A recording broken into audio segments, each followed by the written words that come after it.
बिस्मिल्लाहिर्रहमानिर्रहीम। अस्सलाम वालेकुम मुअज़्ज़ज़ नाज़रीन किराम, आपको हमारे यूट्यूब चैनल और फेसबुक पेज पर खुश आमदीद।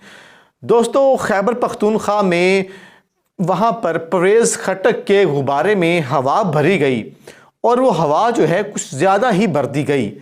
और परवेज़ खटक ने कहा कि इमरान खान मगरूर थे।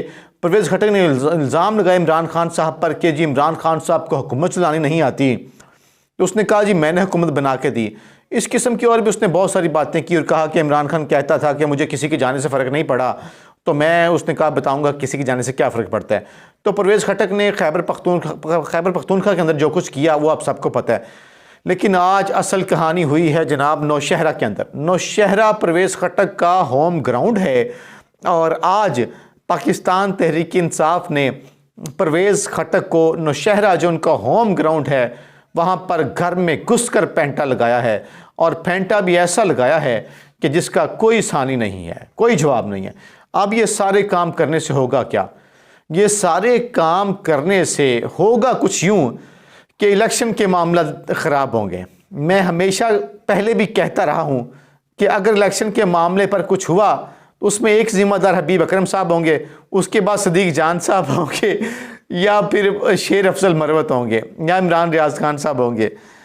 क्योंकि जैसे ही इलेक्शन के करीब जाने लगती है हुकूमत तो ये दोस्त हमारे कोई ना कोई चीज़ ऐसी करते हैं कि हुकूमत पर और नून लीग पर और बाकी जमातों पर PDM पर खौफ तारी हो जाता है, खौफ के बादल तारी हो जाते हैं। आज क्या सूरत हाल है?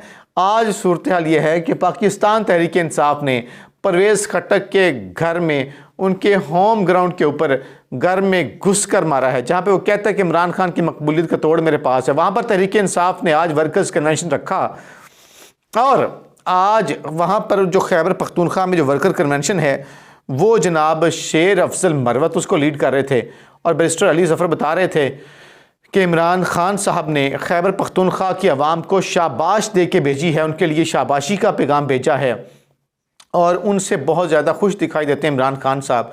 और इसमें कोई शक नहीं है कि पेशावर हो, लोअर तीर हो, मर्दान हो या चार सदा हो या बाकी जितनी जगह हैं, वहाँ पर पाकिस्तान तहरीक इंसाफ ने तमाम तर रुकावटों, तमाम तर पाबंदियों के बावजूद जिस अवामी ताकत का मुजाहिरा किया है उसका कोई सबूत नहीं मिलता, उसका कोई सानी नहीं है।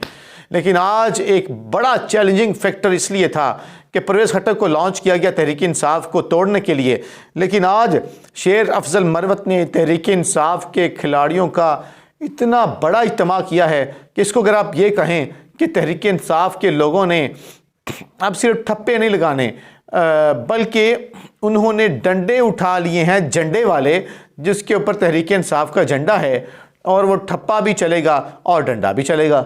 और आज जो मनाजर जो वहाँ पर जलसा गाह के अंदर थे वो जनाब गैर मामूली थे, बहुत गैर मामूली थे। लग ये रहा था कि जनाब वो वर्कर कन्वेंशन है, बल्कि लग यूँ रहा था कि किसी भी सियासी जमात का बहुत बड़ा जलसा है। और फिर ख़ास बात यह है कि जो जलसा गाह के अंदर के मनाजर हैं वो अपनी जगह पर हैं, लेकिन असल मनाजर या असल जो नज़ारे थे वो जलसा गाह के बाहर थे। अभी 40% भी काफ़िले नहीं पहुँचे थे और अंदर का जो ग्राउंड है वहाँ पर तिल धरने की भी जगह नहीं थी। अब इसका मतलब क्या है? इसका मतलब ये है कि तहरीक इंसाफ को, इमरान खान साहब को, इमरान खान साहब के खिलाड़ियों को जैसे ही मौका मिला है उन्होंने मौके पे ठोका है, उन्होंने मौके पे ठोका है। उन्होंने बता दिया ना उनको कोई डील चाहिए, ना उन्हें कोई ढील चाहिए, ना उन्हें कोई सरपरस्ती चाहिए, उन्हें बस फील्ड दे दें, लेवल उसको वो खुद कर लेंगे। उसका वो भरपूर मुजाहरा आज हमने वहाँ पर देखा है। उम्मीद है कि परवेज़ खटक ने पिछले चंद महीने में जो कुछ गंद मारा है उसका हिसाब चुका दिया गया है अगला पिछला, और उनको पता चल गया होगा कि क्या सरकारी प्रोटोकॉल और सरकारी सरपरस्ती के साथ जो आप छोटी छोटी वर्कर्स कन्वेंशनियाँ करते हैं छोटे छोटे प्लाटों के अंदर और उनमें और अवामी जलसों और अवामी वर्कर कन्वेंशनों के अंदर क्या फ़र्क होता है, आपको बड़ी अच्छी तरह से पता चल गया परवेज़ खटक साहब। अच्छा, ये जनाब मैं आपको बता ये रहा था शेर अफजल मरवत या बाकी जो हमारे दोस्त हैं, ये मैं इनको जिम्मेदार समझता हूँ। ये इलेक्शन जो है हमसे दूर लेके जाते हैं। फजलुर रहमान ने भी चंद रोज़ पहले कहा कि जनाब 2 सूबे तो बदअमनी का शिकार हैं, वो जब कि वहाँ पर बदअमनी होगी तो फिर इलेक्शन कैसे करवाए जाएंगे।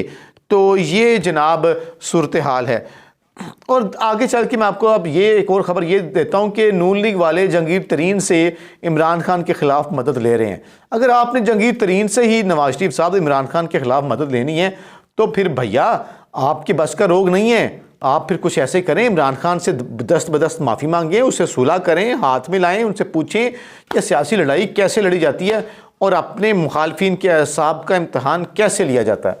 अब ख़बर यह है कि जनाब कल लाहौर के अंदर आइंदा इंतखाबात के हवाले से इस्तेहकाम पाकिस्तान पार्टी के जंगीर तरीन और आन चौधरी जो हैं वो दोनों माल्टान पहुँचे और इस माल्टान वाली मुलाकात के अंदर जो गुज़िश्ता शाम को हुई है, कोई ये 40 मिनट की मुलाकात थी, तो उसमें सीट एडजस्टमेंट के फ़ैसले हुए हैं और हमें बताया ये गया है कि आइंदा 2 रोज़ के अंदर बाकायदा तौर पर उसका जो ऐलान है वो कर दिया जाएगा। जहांगीर खान तरीन वो बेचारा लोधरा में अपनी सीट भी नहीं जीत सकता। जहांगीर तरीन के बाद आता है अलीम खान। अलीम खान लाहौर में कोई एक हल्का ऐसा बता दे कि जहाँ पे वो खुद भी जीते या जिसके ऊपर वो हाथ रखे कि वो भी जीत जाए। हाँ, ये कर सकते हैं, उसको निकाल दो, वो तहरीक इंसाफ छोड़ दिए, उसको निकलवा दो, तो फिर हमारे लिए बात बन जाएगी। अब क्या हुआ, आज एक और ऐलान करवाएगा जनाब। वो ऐलान किसका है? आप बड़ी अच्छी तरीके से जानते हैं कि शौकत तरीन जो हैं वो उस क्रूशल वक्त में जब इमरान खान साहब की हुकूमत गिराई जा रही थी तो वो उस वक्त इमरान खान के साथ थे। हत्ता कि कहा जाता है कि उस वक्त जो ताकतवर लोग थे उनको जाके शौकत तरीन ब्रीफिंग भी देते रहे। इमरान खान बारहा बात कर चुके हैं कि जनाब अगर आपने इस हुकूमत को डीरेल कर दिया तो फिर चीज़ें हाथ से निकल जाएंगी और किसी के कंट्रोल में नहीं आएंगी, जो कि अब हमें बज़ाहिर नज़र आ रहा है, क्लियरली नज़र आ रहा है, कैटेगोरिकल नज़र आ रहा है।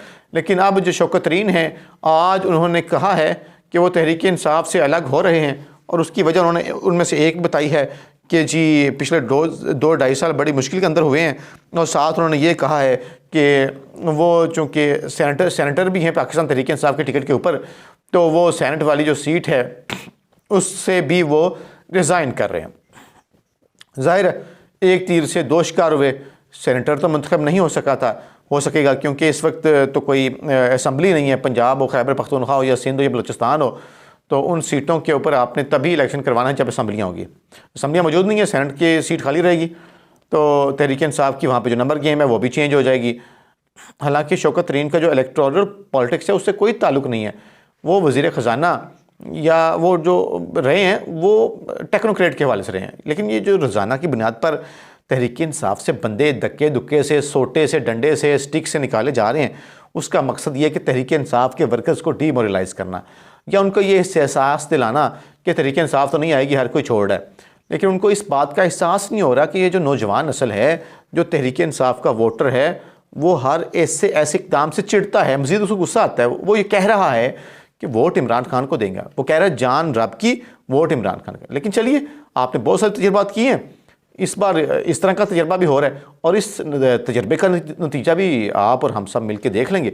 तो ये जनाब इस टाइम सूरत हाल है। लेकिन एंड पे फिर वही मैसेज कि आपने दिल नहीं छोड़ना, पाकिस्तान जिंदाबाद। और आखिर में आपको ये बताऊं कि अब जनाब इमरान रियाज खान साहब जो हैं उन्होंने भी बाकायदा कैटेगोरिकली अपने जो उनके व्लॉग्स हैं उन्होंने उनका बाकायदा आगाज़ जो है वो कर दिया है और उनकी पहली वीडियो ने ही बड़े बड़े ऐवानों, बड़े बड़े नवाबों, बड़े बड़े जागीरदारों और बड़े बड़े अफसरान के दफातर में तहलका मचा दिया।